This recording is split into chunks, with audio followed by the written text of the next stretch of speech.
Just a few short weeks ago, we pulled this Mustang off the scrap heap. My plan to fix it? Buy a couple really total Boss 302s from the salvage auction, take the best parts from each car, and combine them into this, which we've named the Hoss 302. Everything was going great, until of course it wasn't. It's fire. Fire. Our first test drive, it only lasted a mile thanks to this. We got ourselves a massive oil leak, and that's not even the real issue here. The problem is I have no clue where it's coming from. At this point, all we know is it's coming from somewhere behind the engine, above the oil pan, and it's bad enough to soak everything under here. Our exhaust, the transmission, even the wiring, it's all soaked in oil. So now we get to tear this thing apart and see what failed.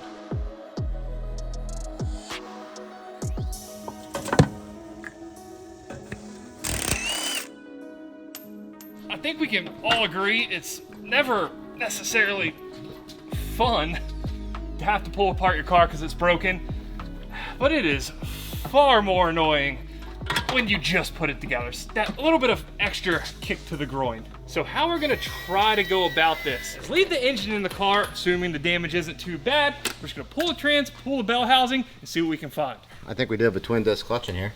As you can see, the gap in between the two wear patterns right here. Until now, we really didn't have a clue what kind of clutch was in this thing, but it is a twin disc. It's a McLeod, don't really know how to say it. Regardless though, it felt awesome for the very brief moment I was able to drive it. One thing you can see pretty clearly here is there is a lot of oil and debris in the bottom of this transmission, and we haven't even pulled off the bell housing yet, which is theoretically at least where all the oil will be if there was something in the back of the engine damaged. We got even more oil stacked up where the transmission meets the bell housing. I have a feeling that once we get this off, it's not gonna be pretty. And this definitely backs up that theory. As we pull the bolts out of the bottom of the bell housing, there is oil just pouring out of it. I wouldn't be surprised if there's like a small pool like right about there.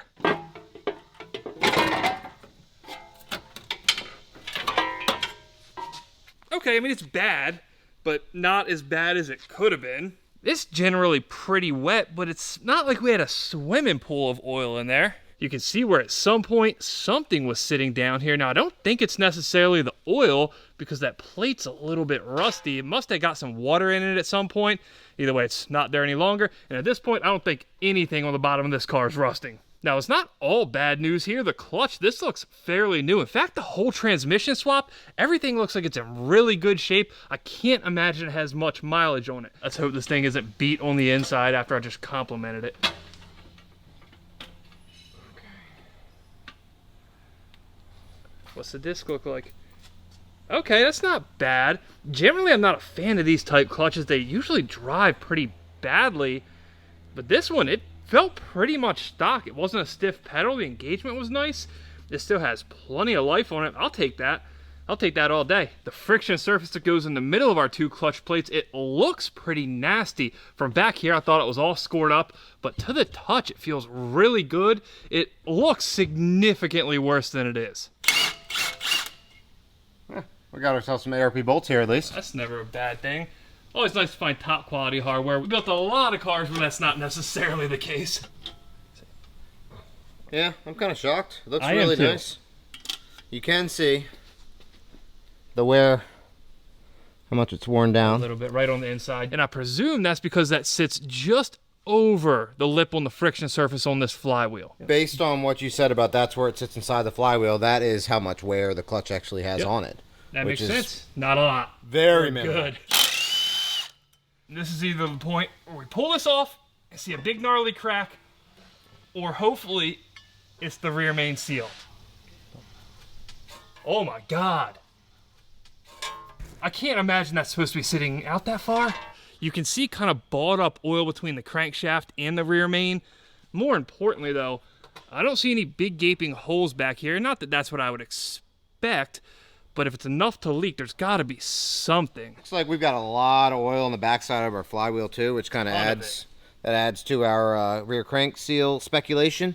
It's got to be that. And then there's the reluctor wheel here that's also on the back of the engine over the crank, and that thing's covered in oil too. So it's pretty clear the source of our leak's somewhere around here. Now, typically that could indicate that it's the rear main seal plate. It could be the oil pan gasket back here, but on this one, the oil's clearly coming from above the oil pan gasket, so it's not that. It does also seem to be perfectly dry all the way around the top of the rear main seal plate, which leads us back to the most likely scenario in the first place, that it is simply the rear main.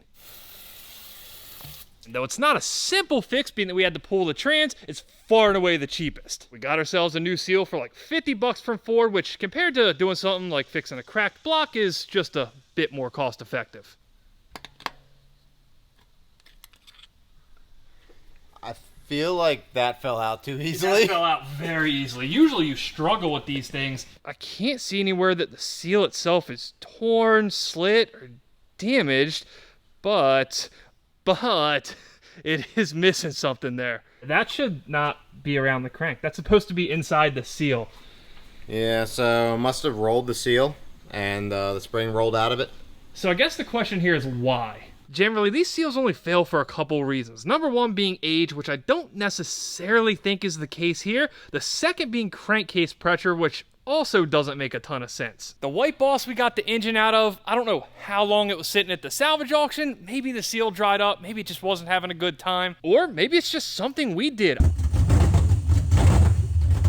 Either way, we ID'd the issue, I hope, so now we just stick a new seal in it and hope it's fixed. When you install a new seal, I've had the unfortunate misfortune of this the spring popping out when you're hammering the seal in. So basically what just happened here. Similar, yes. Immediately upon installing it if we do it wrong. Yes. Okay, we're not going to do that. We're not going to do that. But if you take some silicone paste or dielectric grease and put it in a couple spots behind the seal, that'll keep that spring from falling out. This qualifies as a tech tip, correct? That is correct. Okay. That is Tim's tech tip. You got to get this down. Tim's technical tech tips of the day. Something like that. We're insert. Yes. page. Yep.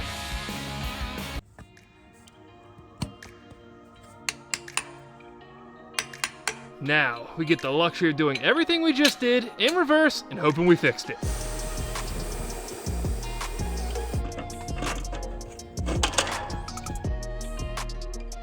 Now, for some reason, this wasn't the easiest to get out. There's a lot of tension on the input shaft. It took quite a bit of prying to separate it, so I'm a little nervous about how it's gonna go in.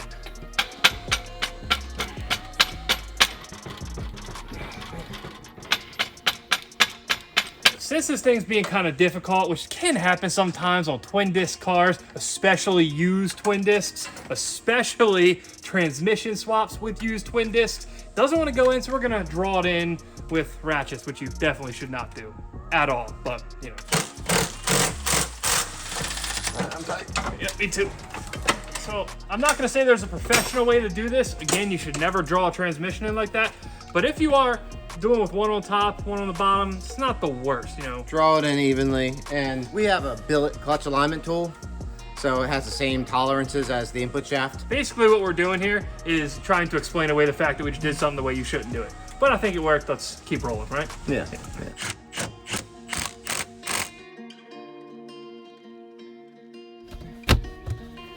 All right, let's see if we fixed it. Shut the f. Just one thing I want to verify before we start it.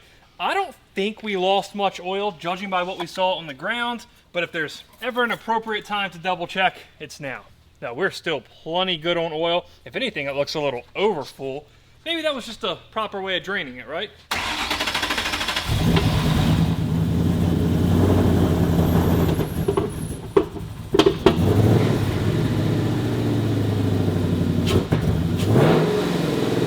Yeah, I was hoping all that popping and banging got cleared up. Something still doesn't feel right.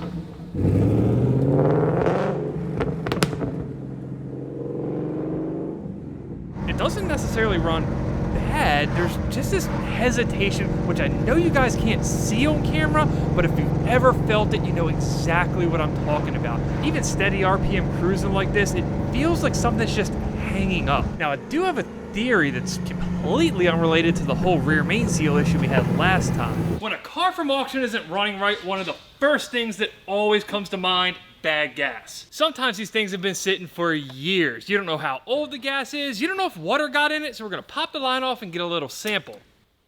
You ready to do this? Yeah. All right, so Tim's gonna jump the fuel pump relay, and I'm gonna catch all of it in this little water bottle. Go for it. It's just leaking out.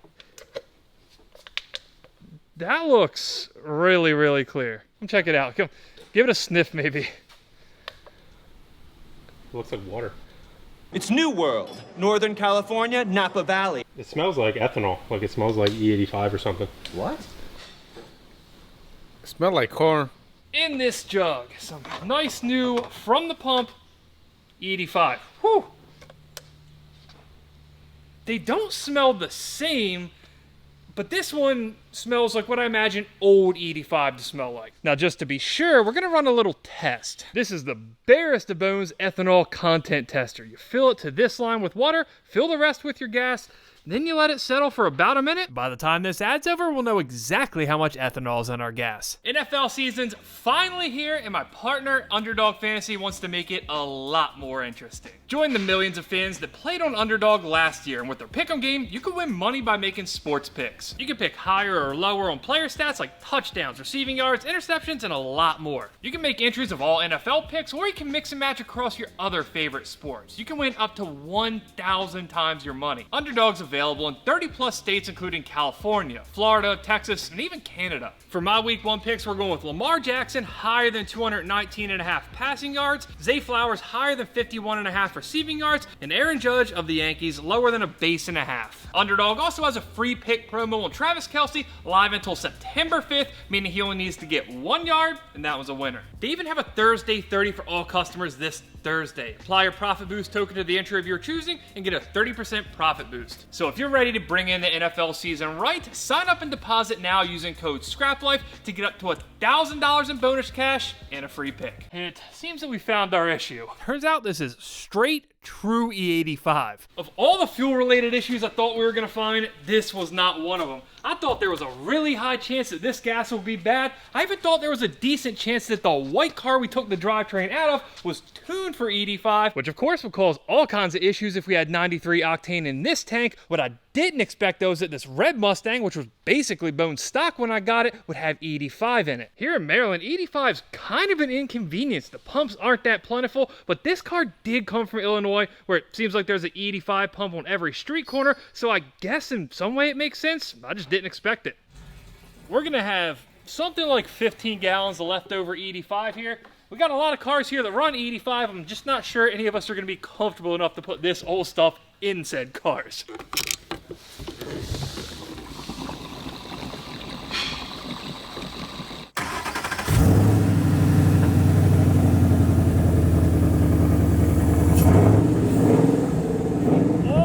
That we used to have on the startup, that's all gone. It just felt off. Now it feels smooth. I bought a lot of cars from salvage auction, and this is the first for me. But of all the things that could have been wrong here, to solve it with a quick fuel change, I'll take that 10 times out of 10. At least in the parking lot, feels pretty good. I mean, I don't see any leaks. Dry enough. Yes. Nothing pouring like last time? Yes.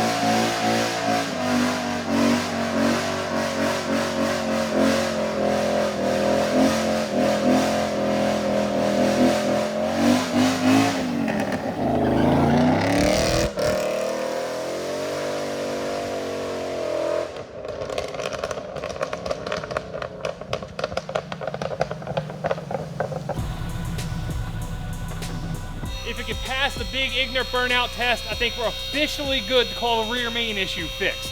We're good. What is that? What's what? Oh, stop. Look, the floor is dry, nothing. Yeah, I knew it was gonna be good all along. And that burnout's effectively the same as like a 50-mile road test. Yeah, this is quite the different feeling from last time we took this thing out on the road. Last time it was heartbreak. This time, I guess we'll call us a sigh of relief, even though we haven't put a ton of mileage on it yet, but we'll get to that here shortly. Now that we've officially passed the burnout test, we got a dry underside of the car. There is one more issue we gotta take care of before we can put some real mileage on it. The dash, it's lit up like a Christmas tree. We gotta do something about that. We have the technology.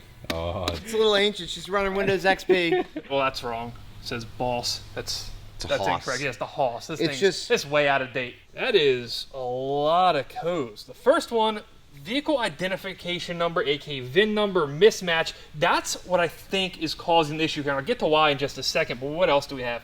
Control module, configuration incompatible, initial configure. Yeah, I don't really know what the rest of these are, but I think I know what we can do to fix it, hopefully. We need to start with swapping the ABS Yes, module. absolutely. On a lot of older cars, the ABS pumps, they're interchangeable. They're not locked to a certain VIN. You can swap them back and forth from one car to another. Doesn't cause any issue. They're all the same as long as it's the same part number.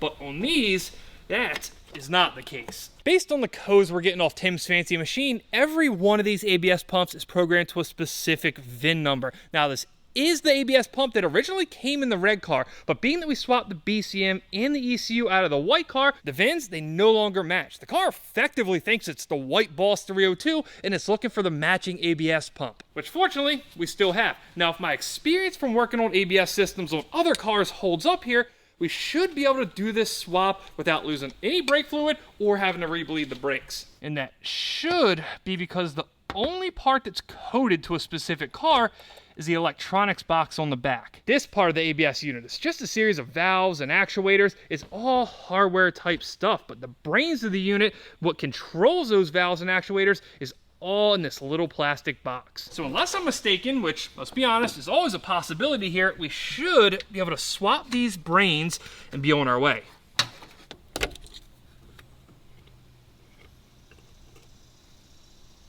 Physically, these things are identical. The main part numbers on the back, they're even identical, but clearly there's some kind of difference here, even if it's not noted on the outside.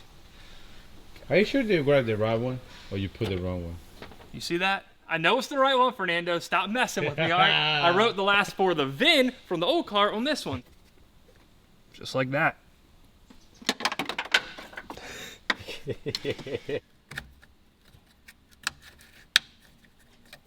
Crash event detected.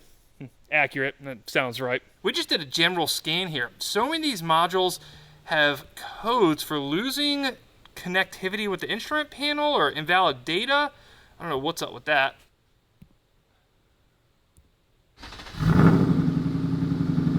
Oh, we're good. We do still have the airbag light. Our SRS module, which is under the center console, we do have to send that out to be reflashed. That has crash data stored in it, as you guys just saw. Otherwise, we have the door open light, we know why that's on, and the seatbelt light, we know why that's on. So just by changing the brains of the ABS unit, we cleared the ABS light, the traction control light, and the stability control light. All that stuff was jacked up because of that one little oversight. One other thing I'm genuinely curious about on this car is what does it weigh? I mean, it should be roughly the same as the stock Boss 302, but I'm curious, and we got the scales out, so. You look concerned. Oh, 35.59? Yeah, 35.59. That's awful. It's not that bad. Is bad. It's a Mustang. Oh my goodness. Same weight on my 350Z. Didn't seem that bad until I just Googled what a Mustang Boss 302 from 2012 should weigh, and it's, what, 80 pounds less than this? I mean, we do have a full tank of gas, so maybe we can chalk it up to that. Is it the T56 making that way difference? Remember, Ooh, I don't have the numbers on that offhand, but I've picked up MT82s before, and they're really, really light. This T56 conversion, it has a steel bell housing, that's heavy. It has a multi-disc clutch, that's heavy. And we got that Watts link in the back. We have all the aftermarket suspension. So I guess this adds up more than I first thought, but you still never want your car to be heavier than they come stock, right? let's cut the chassis. Maybe. Doesn't particularly feel like a heavy car. The weight balance is definitely more of a concern here, though. Not that there's any surprise here. Mustangs were never advertised as being some perfect 50-50 car, but that is a really heavy front weight bias. It's basically 57 front, 43 rear. That's not ideal.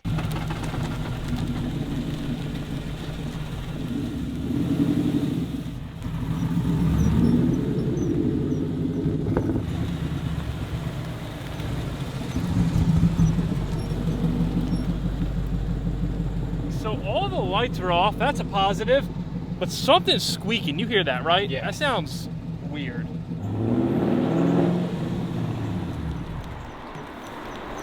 That's bad.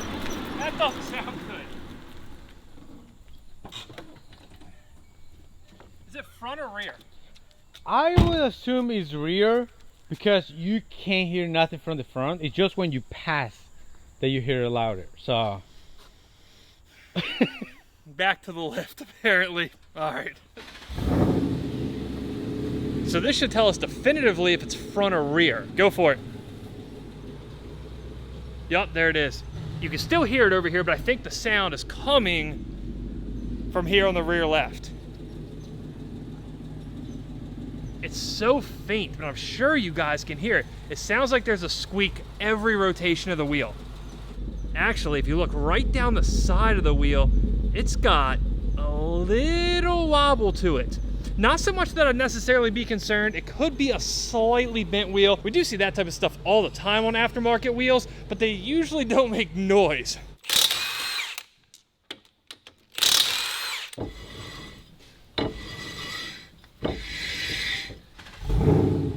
All right, idle it in first gear. There it is. Oh look, the brake rotor has a wobble to it. And look at that, the caliper is just moving in and out. It is probably really hard to see, but if you look closely, the ABS ring behind the rotor, that's wobbling too. And that gives us a much better idea of what's actually happening here. It's done bent. It seems so. Yes. Indeed, I think it has done bent. I think I said that right. Remember, this is the axle housing out of that white car. The white car got smashed right about there. I'm hoping it's just the axle shaft that's inside the housing and not the housing itself, because that would be bad. The way this should work is if the axle shaft that goes inside that black housing's bent, that means the face where the brake rotor mounts, that's going to be bent as well, and that's going to have a slight wobble to it, which is moving our brake rotor back and forth and making that horrible Mickey Mouse type squeaky noise. Now, I do have something really fun planned to finish off this series the right way, but it looks like before we get to that, we're going to be doing ourselves a set of axles. So the last Mustang straight axle we pulled apart was an open diff, and that one had a lot of access to these interior C-clips to pull the axles out. This is the Torsen LSD. It's a little bit different. You take out the center bolt and this big metal block comes out, and now we have access to the C-clips. Now that Tim has the C-clip out, this axle slides right out. You push. I don't know, don't look bent to me. That's a very minor bend. Came right back to me. As you guys saw, when we were spinning it in the car, this didn't have a lot of run out. It wasn't a big wobble, but it was enough to have that annoying squeaking, so we gotta fix it. Now, of course, we're not just gonna fix it. Like every other time we have a failure here, we're gonna use it as the perfect opportunity to upgrade. In this case, a set of C-clip eliminator axles by Strange Engineering. Well, C-clip axles, that small clip's the only thing keeping this entire assembly in the differential housing, which if you've ever seen a car break an axle at the track, the whole wheel comes off, axle included. That was a C-clip axle. What we're switching to are these set of C-clip eliminator axles by Strange Engineering. These ones, they're retained by these plates that go on the outside of the axle, meaning that if we have axle issues, we don't need to pull the rear diff housing. We can just unbolt it, slide the axle out, and be on our way. So the first thing we got to do to install these axles is get rid of our old, really heavy caliper mounting bracket. So yeah, I guess one could technically call this a weight loss procedure too. Much, much lighter. So what Tim just slammed out of there was our wheel bearing, and on the new axle setup, the wheel bearings are sealed in this plate that goes on the outside by the hub. And being that we no longer have a wheel bearing there, that means we no longer have a need for this little snout on the axle that it sat in.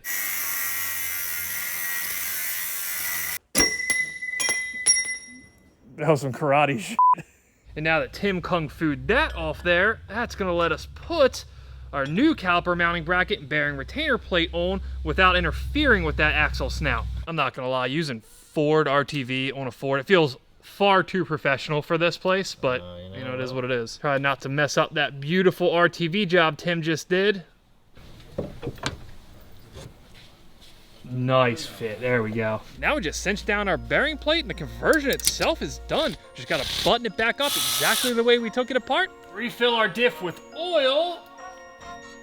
And now, it's time to party. So, there's been a change of plans. At this very moment, we're supposed to be at Summit Point, beating the absolute brakes off this thing, having a blast on a racetrack, you know, doing what this thing's supposed to do. Unfortunately, though, seems like the car had other plans. The car will start, it'll run perfectly fine, but as soon as I turn on the wipers, hit the AC, or it gets hot enough to have the cooling fans on, there's something electrical that shuts it off immediately. The only thing that's changed since yesterday, when the car was running perfectly and I drove it here to my house, is we got a little bit of rain. It's got this vented hood on it, so I suppose we're having a weird electrical issue. That's probably to blame. The issue is I can't figure out exactly what's causing it. I've checked any and every connector that could have got wet last night. Could have been something like the throttle body. After all, we do lose throttle control. Could have been the MAF sensor. All that looks good. The only thing that I found was a small little bit of moisture inside the ECU connectors.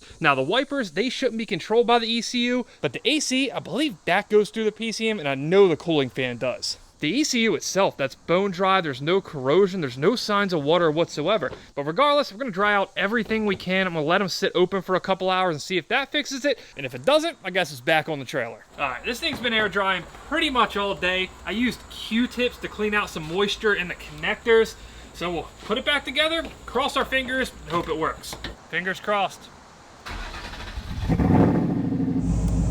Done. One click of the wipers, it's done. Same deal as last time, key out, key back in, runs fine, no problem. The second we hit AC, done. Back off. Woo! I already see the look on your face.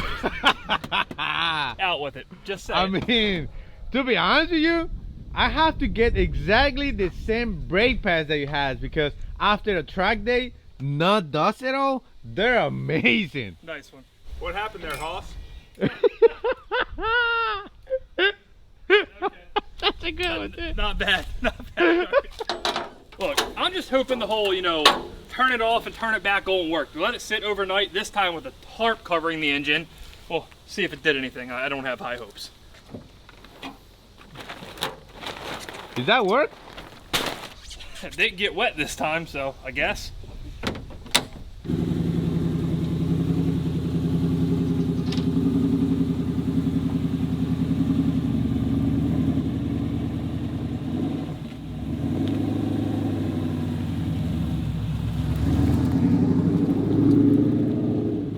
Why it sounds normal to me?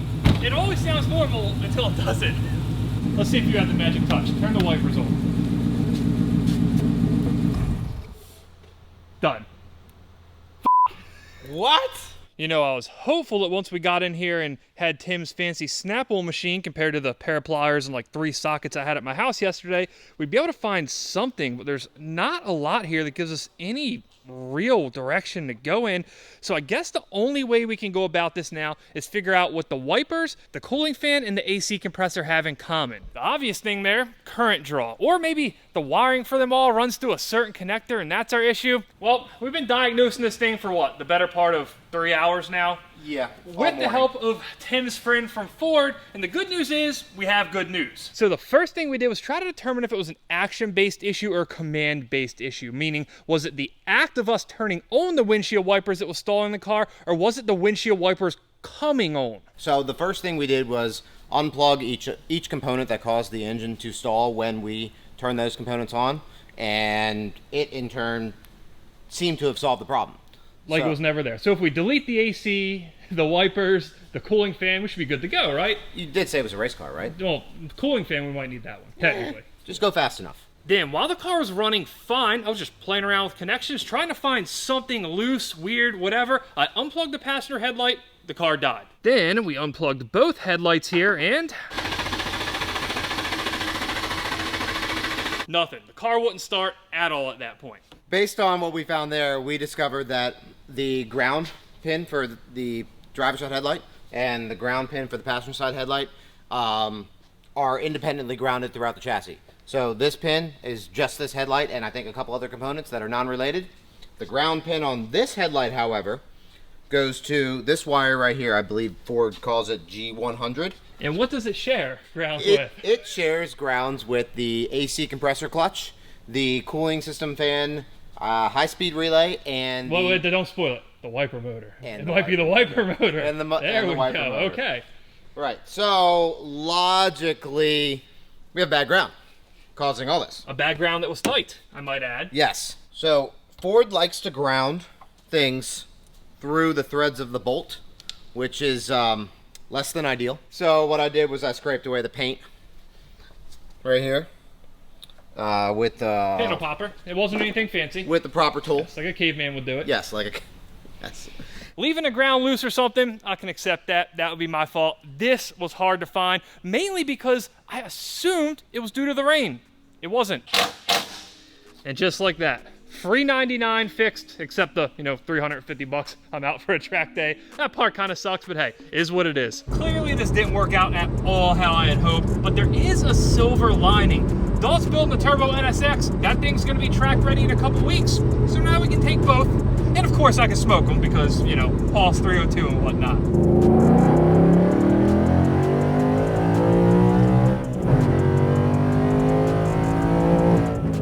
Man, there is one thing that you definitely don't need to be on a racetrack to find out about this car. And that's that 7,500 RPMs in a V8 is f***ing awesome. So while we can't get track numbers, at least not yet, there are another set of numbers that I'm maybe more excited for. And that is the financials of the whole thing. I purposely waited until the end to add it up just in case things got out of hand, but the numbers are in. For the original White Boss 302, we paid, let's call it $11,000 between the cost of the car and shipping from California. But after that, we really don't have much in it. The red chassis, that was effectively free.